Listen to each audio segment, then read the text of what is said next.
Bonjour à tous.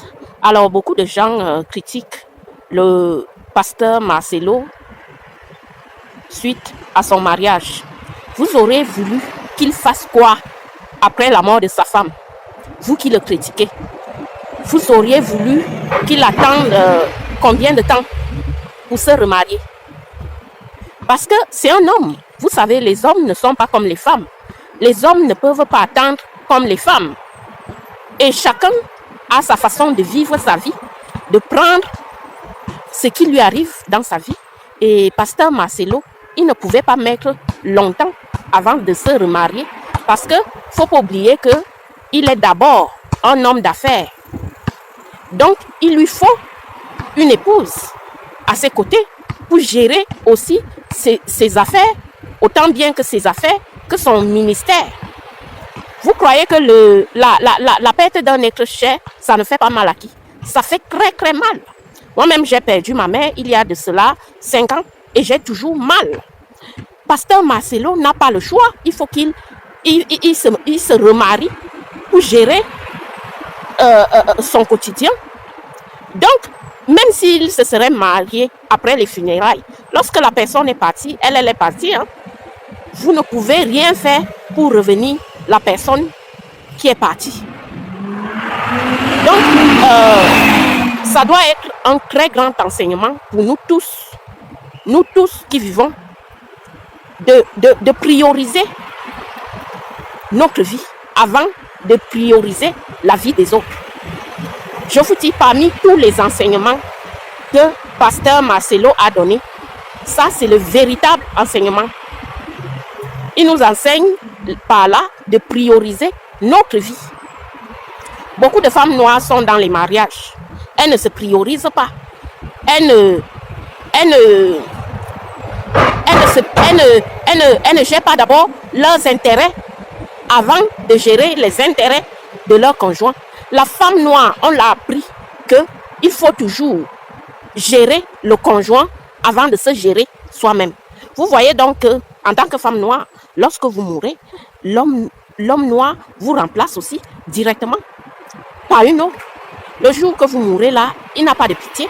Donc vous aussi, soyez sans pitié. Vous aussi, n'ayez pas de remords pour faire votre vie.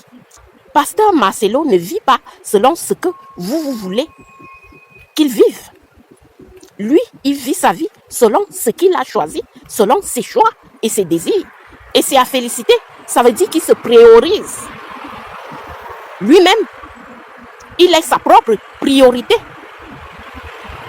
Donc, vous qui passez votre vie à dire « mon mari passe avant tout, mon mariage passe avant tout », non. Les hommes ne sont pas comme ça, surtout les hommes africains. Pasteur Marcelo, c'est un vrai Africain. Et c'est comme ça que les Africains agissent en général.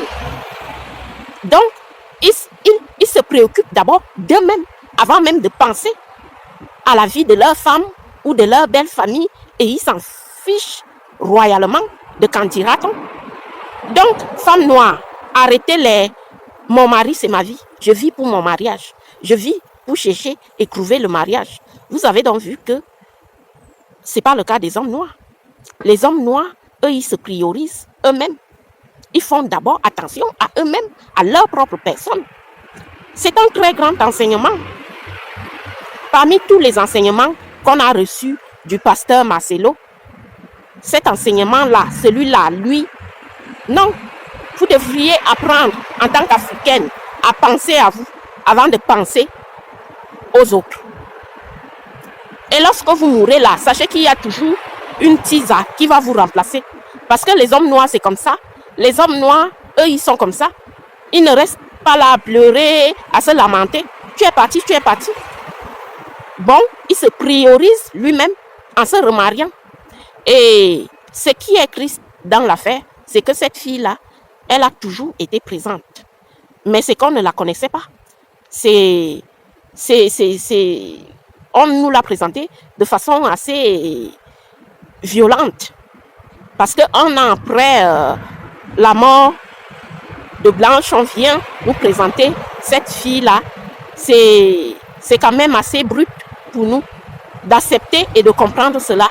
Donc, ce qui veut dire que Elle fréquentait cet homme pendant que l'ancienne femme était vivante. Donc, elle connaît l'homme, elle connaît le pasteur Marcelo depuis cette femme-là. Qu'on ne vous trompe pas. Ils se connaissent depuis et nul ne doute que la première femme était au courant de l'affaire. C'est une tisa. Parce qu'on se connaît entre femmes. Ça, c'est une tisa. Une tisa qui a juste attendu le bon moment pour faire son entrée.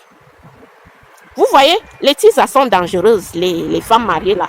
Les tisas sont dangereuses et c'est elles qui vous remplacent le jour où vous mourrez. Oui, très peu de temps après votre mort, c'est la tisa qui va vous remplacer. Parce que cette fille-là, c'est la tisa. Ils ne se sont pas connus depuis moins d'un an, non. Ils se connaissent depuis. Ça fait même, je dirais même, des années qu'ils se connaissent. C'est juste qu'ils attendaient le bon moment pour annoncer leur mariage. Ça doit vous enseigner, les femmes africaines. Pensez à vous, priorisez-vous. Les hommes noirs, eux, ils n'hésitent pas à penser à eux. C'est à vous de penser à vous, femmes africaines. Cette fille-là existe depuis. Ça fait même des années qu'elle connaît le pasteur. C'est sûr qu'elle faisait vivre des choses à Maman Blanche en secret. C'est elle qui faisait vivre l'enfer dans ce foyer. C'était elle. Maintenant, Dieu nous montre ça ouvertement comme ça. C'est ça. C'est ça qu'on vous dit de penser à vous, femmes africaines. Pensez à ouvrir des business, travailler pour vos enfants, travailler pour votre famille, travailler pour vous. Ne travaillez plus, ne dépensez plus votre énergie pour les hommes qui n'en valent pas la peine. Vous avez donc vu?